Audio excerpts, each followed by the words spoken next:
রবি আর shallow একসাথে বাতি জ্বালাচ্ছে। যখন রবির বাবা এসে তাকে আঘাত করার চেষ্টা করে তখন সে তাকে তাড়িয়ে দেয়। রবির বাবা সেলুকে জিজ্ঞাসা করে, সেলু ছেলে, কি হয়েছে? তুমি আজকাল আমাদের বাড়িতে যাওনি? সেলু বলে, চাচা, তুমি গতকাল বাড়ি এসেছিলে, আর তুমি বাড়িতে ছিলে না। পরের দিন সেলু রবির বাড়িতে আসে। রবির বাবা সেলুকে মিষ্টি খাইয়ে তার উপর জোর করতে শুরু করে।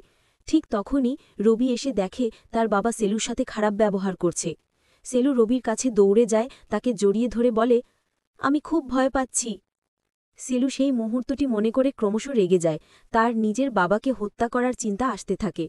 সে একটি ভারী জিনিস নিয়ে বারবার তার বাবার মাথায় আঘাত করতে থাকে যতক্ষণ না সে মারা যায়। প্রমাণ নষ্ট করার জন্য সে পুরো বাড়িতে আগুন ধরিয়ে দেয় এবং গ্রাম ছেড়ে পালিয়ে যায়।